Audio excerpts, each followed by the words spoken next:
La neige tombait derrière les baies vitrées de notre domaine du lac Tahoe. Au-delà de la vitre, l'eau sombre devenait une peinture floue d'argent et de noir. Des lustres en cristal diffusaient une lumière chaude dans la salle de bal. Des politiciens, des chefs d'entreprise, des directeurs d'œuvres de charité et des gens qui ne disaient jamais non à Vincent Hale levaient des verres coûteux et souriaient à des blagues coûteuses. Pendant ce temps, j'étais à ses côtés, portant une robe bleu nuit et un sourire que j'avais répété pendant des années. Le sourire d'une femme qui comprenait que la dignité, parfois, c'est de ne rien dire du tout.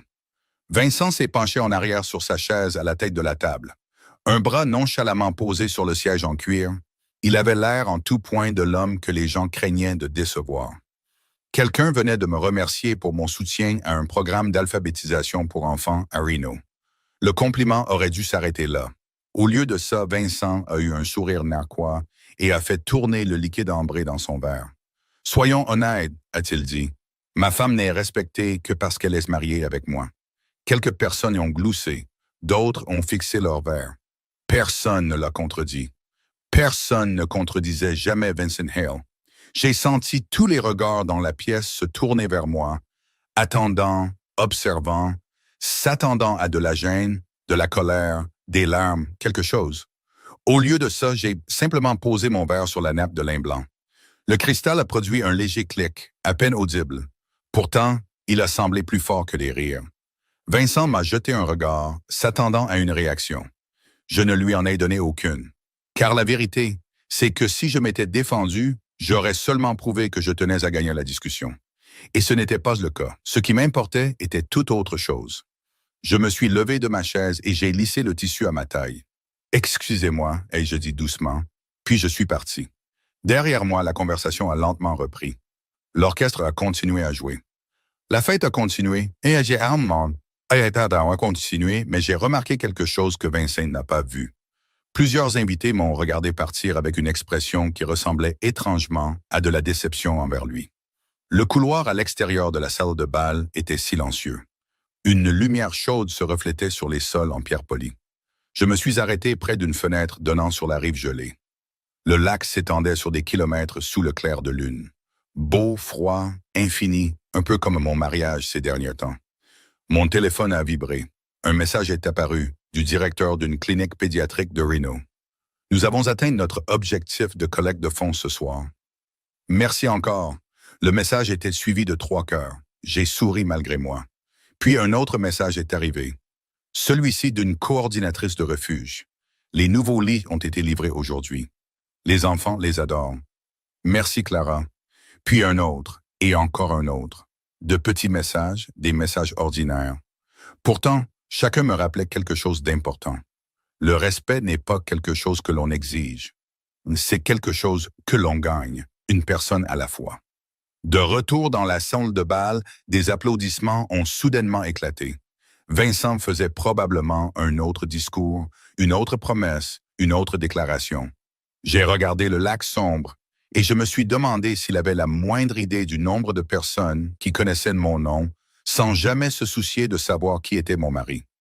D'une manière ou d'une autre, je soupçonnais qu'il était sur le point de le découvrir. Le lendemain matin, j'ai quitté le domaine avant le lever du soleil. Les routes autour du lac Tahoe étaient encore couvertes d'une fine couche de neige fraîche et le monde semblait plus silencieux qu'il ne l'était vraiment.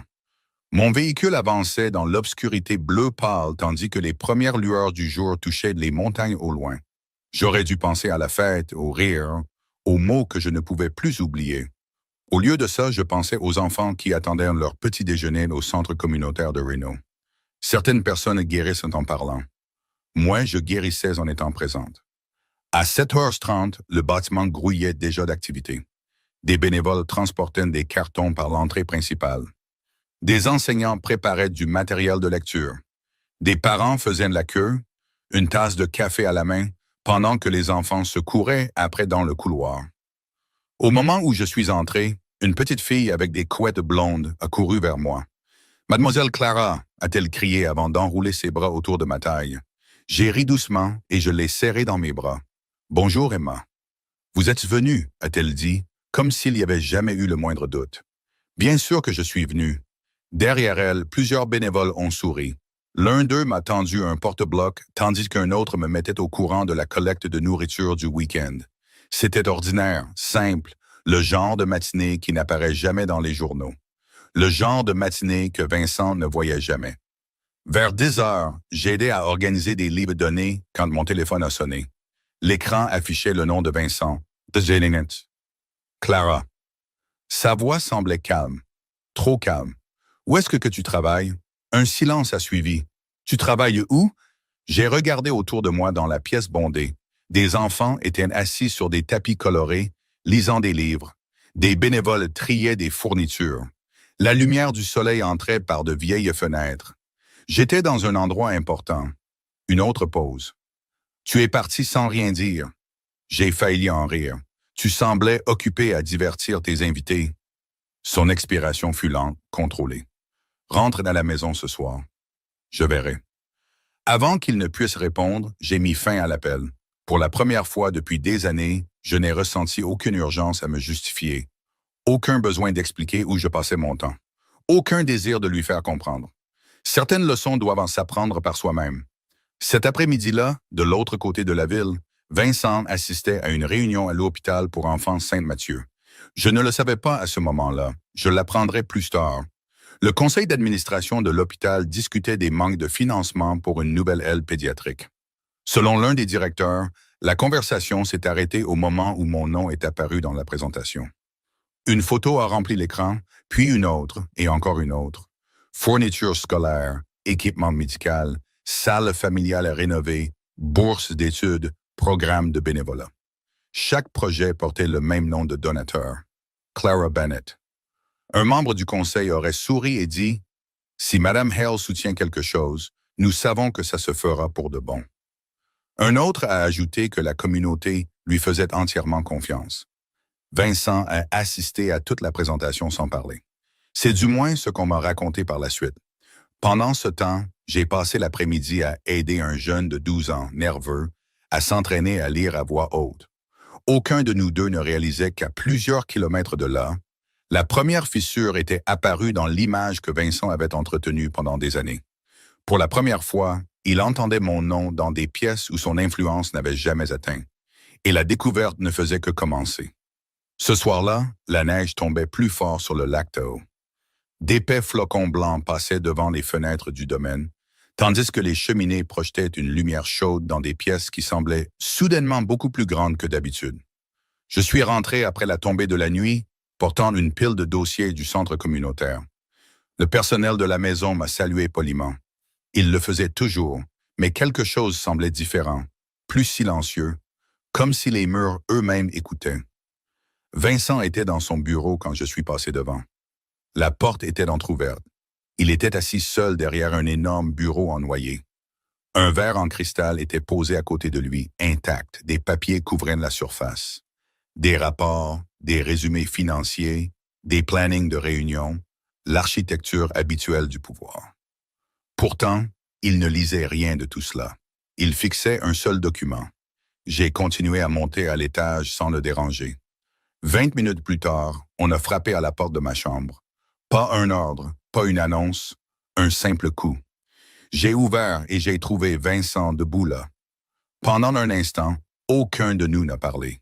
J'ai visité l'hôpital pour enfants Saint-Mathieu aujourd'hui, a-t-il finalement dit. J'ai attendu. Ils te connaissent là-bas. J'ai presque souri. J'ose espérer. Ses yeux se sont légèrement plissés. Ils ont parlé de toi pendant 30 minutes. Ça semble excessif. Pas de la manière dont ils l'ont fait. Le silence s'est étiré entre nous. Dehors, le vent poussait la neige contre la vitre. Depuis combien de temps es-tu impliqué avec eux? A-t-il demandé. 6 ans. Son expression a à peine changé, mais je l'ai vu. La surprise. 6 ans. Oui. Pourquoi n'en ai-je jamais entendu parler? Je l'ai regardé attentivement.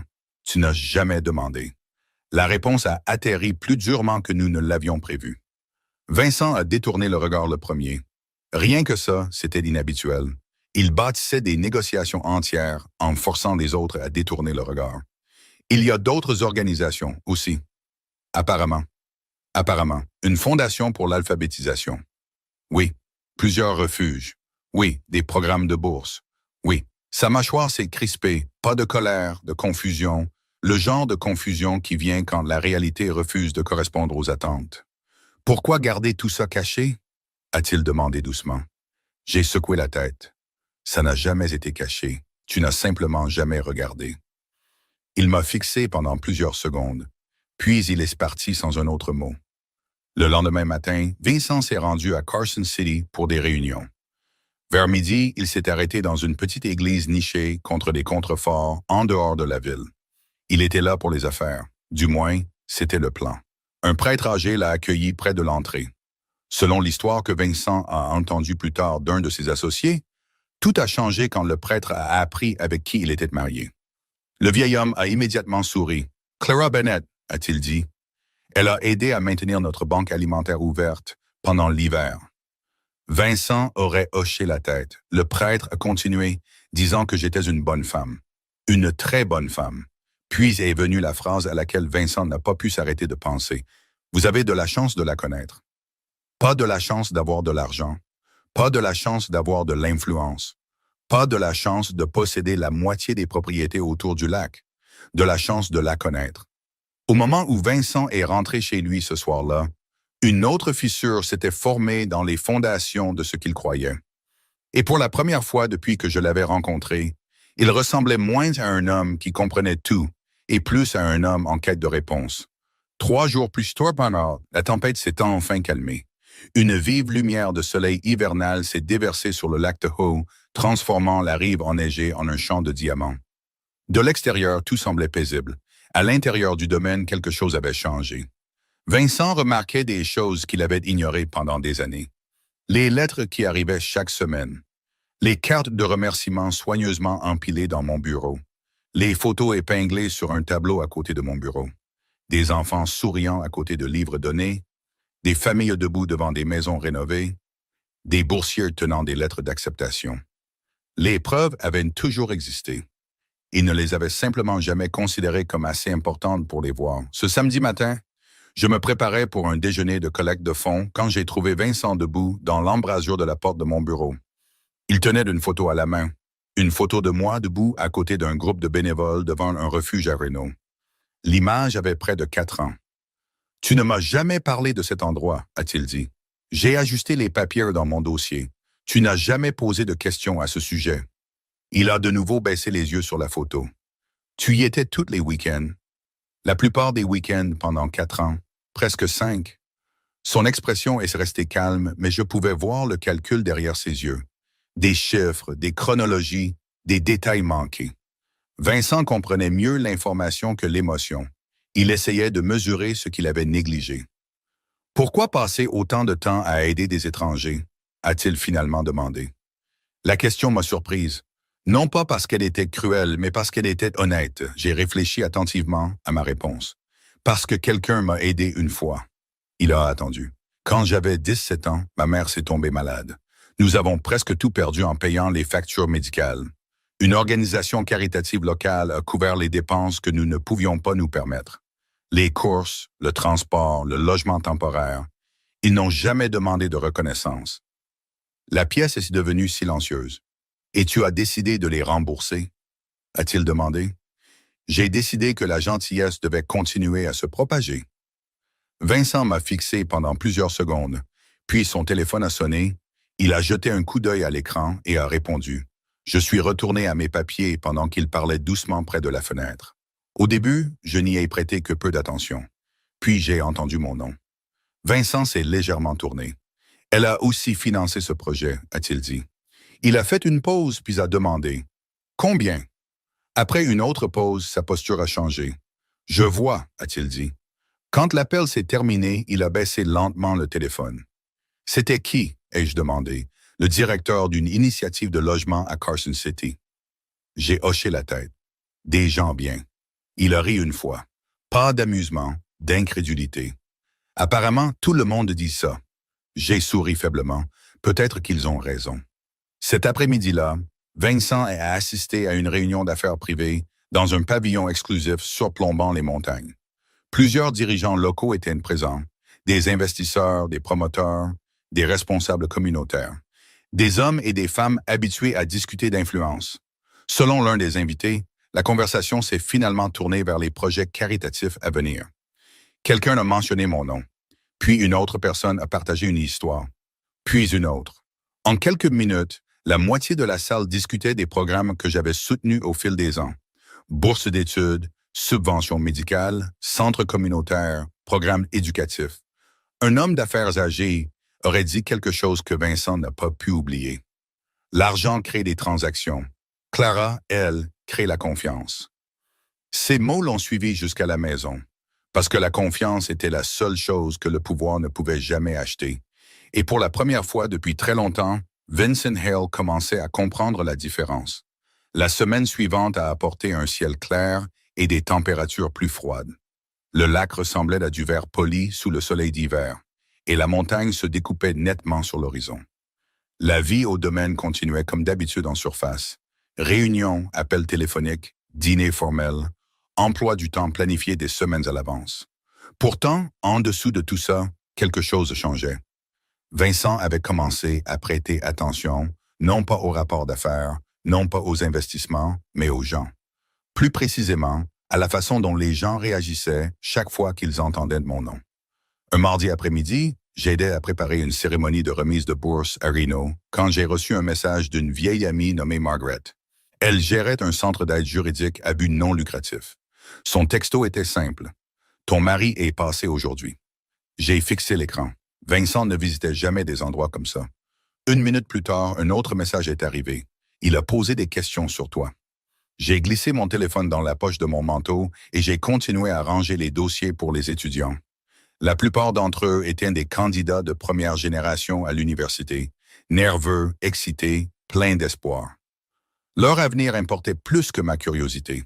Pourtant, je me suis surprise à penser à Vincent pour le reste de l'après-midi. Ce soir-là, il est rentré exceptionnellement tard.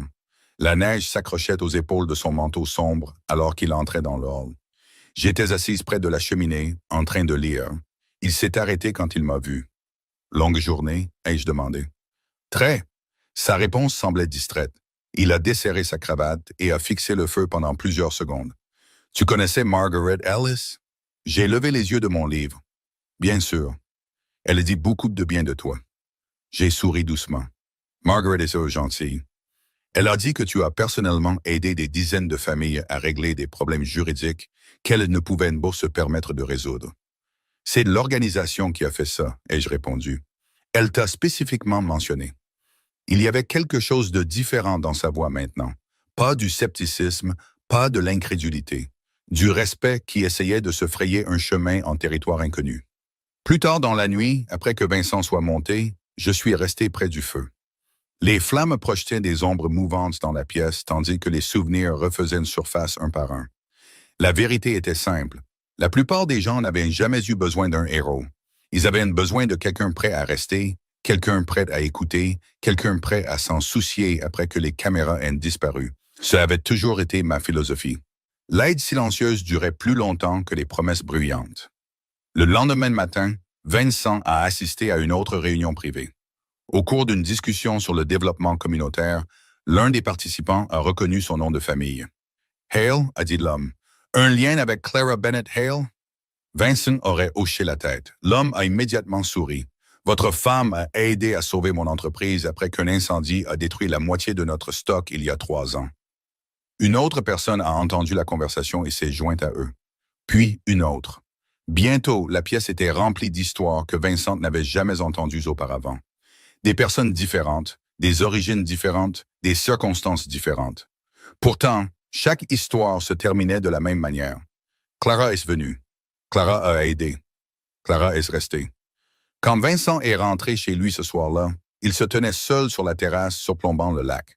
Le vent transportait la neige sur l'eau sombre, tandis que des lumières scintillaient dans les villes lointaines sur la rive. Pendant des années, il avait cru que l'influence venait du pouvoir, de la richesse et de la réputation.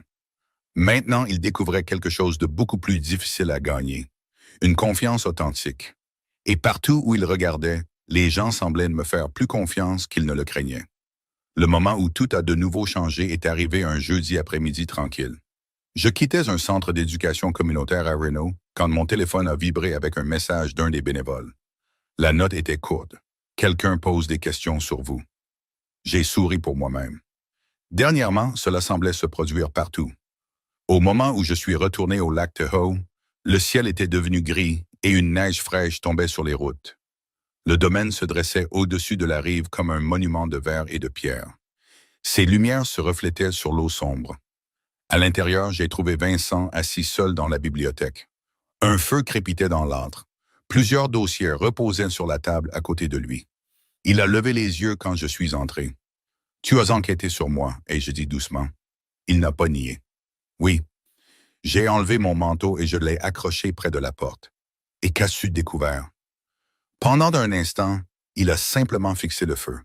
Que j'en sais moins sur ma propre femme que je ne le pensais possible. L'honnêteté m'a surprise. Vincent admettait rarement l'incertitude. Les gens sont compliqués, ai-je dit. Non, sa voix était calme. Tu n'es pas compliquée, tu es cohérente, c'est ce que j'ai manqué. Je me suis assise en face de lui. La lumière du feu dansait dans la pièce, adoucissant les traits durs de son visage. Que veux-tu dire? Il a pris l'un des dossiers. Chaque personne à qui j'ai parlé a décrit la même femme. Des histoires différentes, des endroits différents, la même personne. Il a ouvert le dossier. Tu as financé un programme de lecture. Une autre page. Tu as payé pour un logement d'urgence. Une autre page. Tu as organisé le transport pour des patients recevant un traitement. Il a refermé lentement le dossier. Personne n'a mentionné ton argent. J'ai légèrement froncé les sourcils. Pourquoi l'auraient-ils fait? Parce que les gens le font habituellement. Il m'a regardé directement. Ils ont parlé de ton temps. La pièce est devenue silencieuse. Dehors, le vent frôlait les fenêtres. À l'intérieur, quelque chose de plus profond bougeait d'entre nous. Vincent avait passé toute sa vie d'adulte entouré de gens qui valorisaient la richesse, l'influence, l'accès et le pouvoir. Il comprenait les transactions. Il comprenait les leviers. Mais le temps, c'était différent. Le temps ne pouvait pas être multiplié. Le temps ne pouvait pas être négocié. Le temps était la seule chose que chaque personne possédait en égale mesure. Tu leur as donné quelque chose que tu ne pourras jamais récupérer, a-t-il dit. C'est pour ça qu'ils se souviennent. J'ai baissé les yeux sur mes mains. Tout le monde se souvient de ceux qui sont restés quand il aurait été plus facile de partir. Vincent a absorbé ces mots attentivement, comme s'il entendait une langue qu'il n'avait jamais apprise auparavant. Plus tard dans la soirée, une autre découverte inattendue l'a trouvé. Un de ses associés de longue date a appelé pendant le dîner. La conversation n'a duré que quelques minutes. Quand Vincent a mis fin à l'appel, il est resté inhabituellement silencieux. « Que s'est-il passé ?» ai-je demandé. Il a hésité, puis il a ri doucement, avec incrédulité. « Tu te souviens de Daniel Mercer? » J'ai hoché la tête. Daniel possède plusieurs propriétés près de Carson City. Sa fille a obtenu son diplôme de médecine cette année. C'est merveilleux. Vincent m'a fixé. Apparemment, elle n'aurait pas pu aller à l'université sans une bourse que tu as financée il y a 8 ans. Je me suis figé. Le souvenir est revenu instantanément. Une étudiante brillante, mère célibataire, difficultés financières, une détermination extraordinaire. Elle a mérité cette opportunité, ai-je dit. Vincent a secoué lentement la tête. Tu ne me l'as même jamais dit. J'ai offert un petit sourire. Le but n'a jamais été d'être remarqué. Pendant plusieurs secondes, aucun de nous n'a parlé. Puis Vincent s'est penché en arrière sur sa chaise et a regardé vers le lac sombre derrière les fenêtres. J'ai passé des années à croire que l'influence se mesurait au nombre de personnes qui écoutaient quand on entrait dans une pièce. Sa voix était pensive maintenant, différente. Mais partout où je vais, les gens se souviennent de toi après ton départ. Et pour la première fois depuis le début de notre mariage, je pouvais entendre une admiration sincère remplacer la certitude dans sa voix. L'hiver s'est installé plus profondément sur le lac Tahoe au cours de la semaine suivante. Les matins arrivaient enveloppés d'un brouillard argenté, et le lac disparaissait sous des couches de brume jusqu'à ce que la lumière du soleil révèle lentement l'eau à nouveau. Un vendredi après-midi, je suis rentré de Reno plus tôt que prévu. Le domaine était inhabituellement calme. La plupart du personnel avait son jour de congé, et l'énorme maison semblait presque paisible.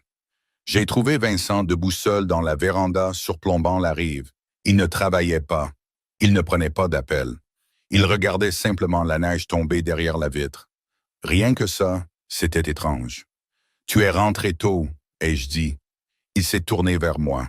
Il y avait quelque chose de pensif dans son expression. Toi aussi. J'ai souri faiblement.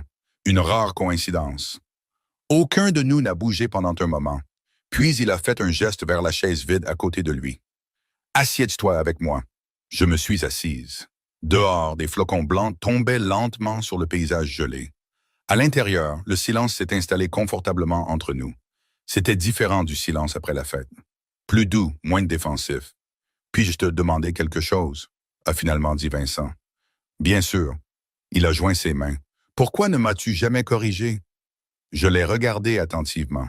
À propos de quoi? Il a ri une fois, non pas parce que c'était drôle, parce que la réponse était évidente. Tout, l'honnêteté dans sa voix m'a prise au dépourvu. Tu m'as laissé croire des choses qui n'étaient pas vraies. J'ai regardé la neige dehors. Non, je t'ai laissé découvrir la vérité quand tu étais prêt à la voir. Vincent a baissé le regard. Ça a l'air suspicieusement sage. Ça a l'air patient. Pendant un long moment, aucun de nous n'a parlé. Puis il m'a de nouveau surprise. Je crois que j'ai passé des années à mal juger les gens. Les mots flottaient dans l'air entre nous. Lourds, honnêtes, réels. Comment ça? Ai-je demandé. Il s'est penché en arrière sur sa chaise. J'ai toujours respecté la force, le succès, l'influence, l'accomplissement. Ces choses comptent.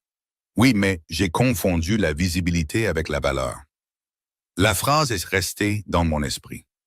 La visibilité avec la valeur. Combien de personnes faisaient cette erreur chaque jour? Combien de personnes croyaient que la reconnaissance était une preuve d'importance? Vincent a regardé vers le lac. Les gens que je connais dépensent une énergie énorme à essayer d'être remarqués. Sa voix est devenue plus basse. Tu as passé des années à aider les gens sans t'attendre à ce que quiconque s'en souvienne. J'ai souri doucement. La plupart d'entre eux s'en sont souvenus. Ça l'a enfin fait rire. Un vrai rire cette fois, le genre que je n'avais pas entendu depuis très longtemps. Plus tard dans la soirée, un autre moment inattendu est arrivé. Nous avons assisté à un petit banquet de charité à Carson City.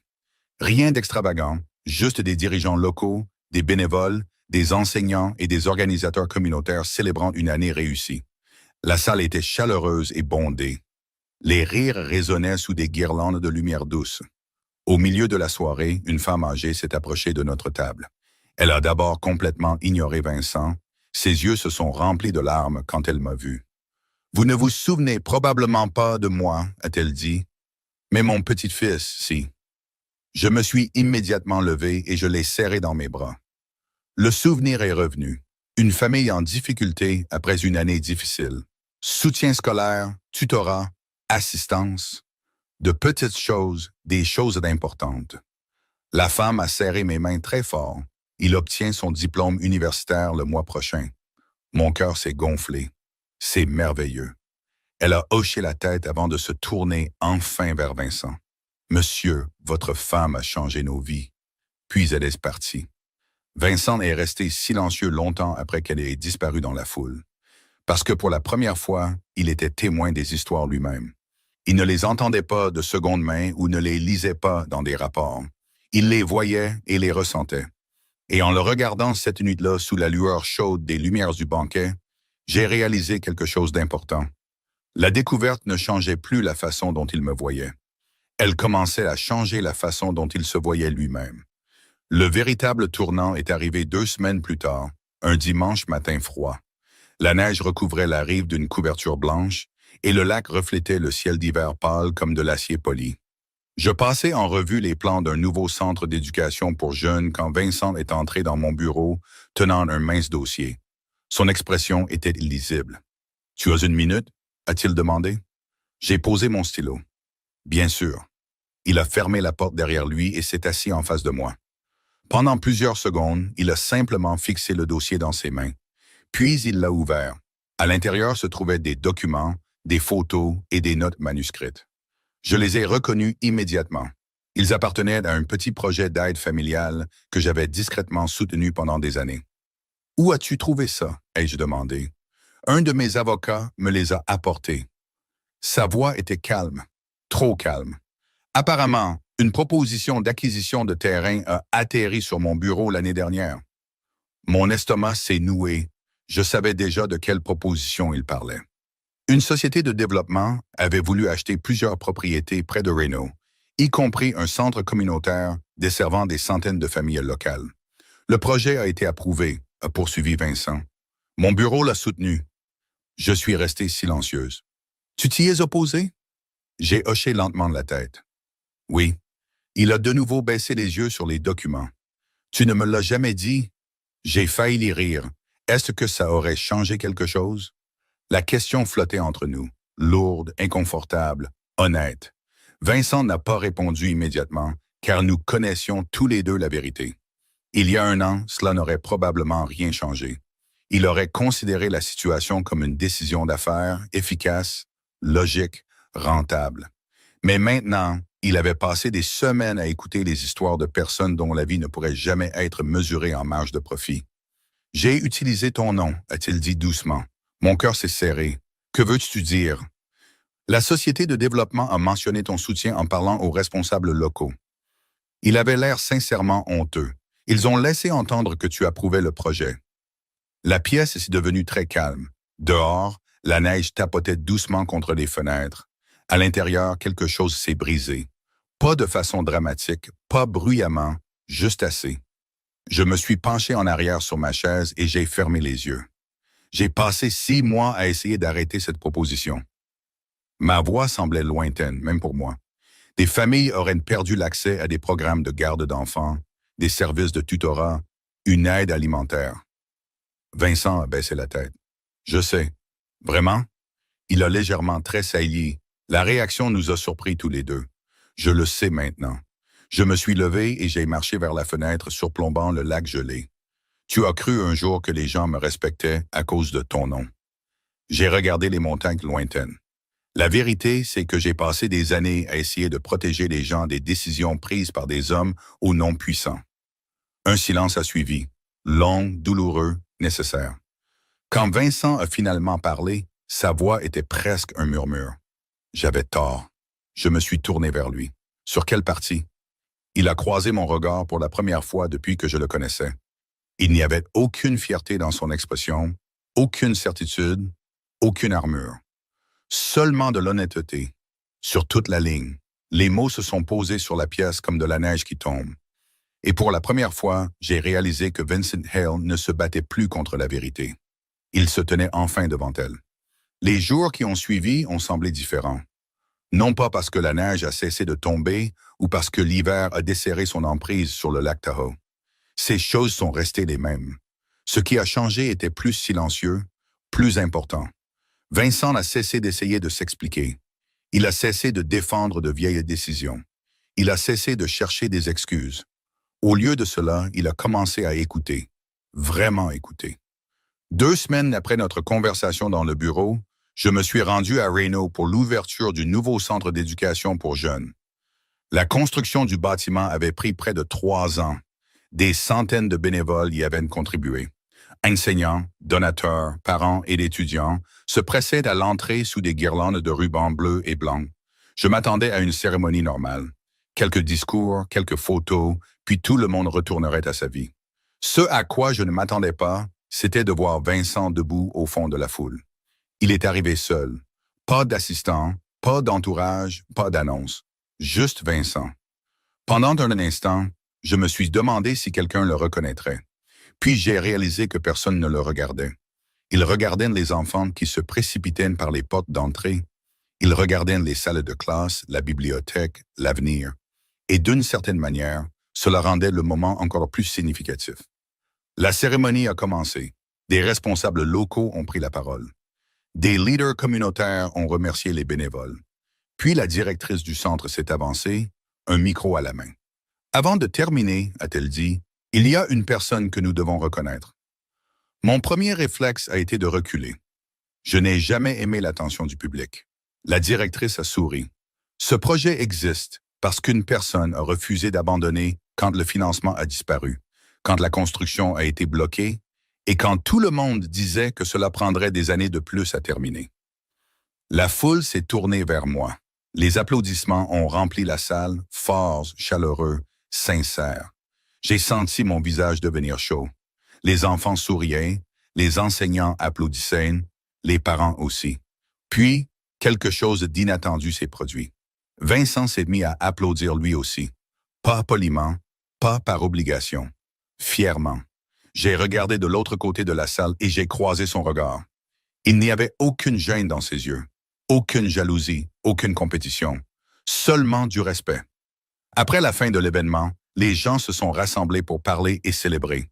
Des heures ont passé avant que la foule ne commence enfin à se disperser. Le soleil se couchait au moment où Vincent et moi sommes sortis ensemble. Une lumière dorée s'étendait sur les collines enneigées. Le parking était presque vide. L'air froid flottait autour de nous. Tu as construit quelque chose de remarquable, a-t-il dit doucement. J'ai secoué la tête. Beaucoup de gens l'ont construit. Il a souri. Ça ressemble exactement à quelque chose que tu dirais. Nous sommes restés là à regarder le coucher de soleil peindre les montagnes en or. Puis Vincent a mis la main dans la poche de son manteau et m'a tendu un morceau de papier plié. Je l'ai ouvert. C'était un document juridique. Le projet de développement contre lequel je m'étais battu avait été définitivement annulé. La propriété avait été transférée à la communauté. J'ai fixé la page sans voix. Pourquoi? Ai-je finalement demandé. Vincent a regardé vers les montagnes lointaines. Parce que l'influence devrait protéger les gens, pas leur nuire. Mes yeux se sont remplis de larmes, pas à cause du document, à cause de l'homme qui se tenait à côté de moi. L'homme qui avait changé, l'homme qui avait enfin compris. Alors que la dernière lumière disparaissait derrière les montagnes, j'ai réalisé quelque chose de beau. La ville connaissait peut-être le nom de Vincent Hale depuis des années, mais maintenant, pour la première fois, il comprenait pourquoi il connaissait le mien. Il régnait sur la ville, mais la gentillesse régnait là où le pouvoir ne pouvait jamais atteindre. Et à la fin, c'est ça qui a fait toute la différence.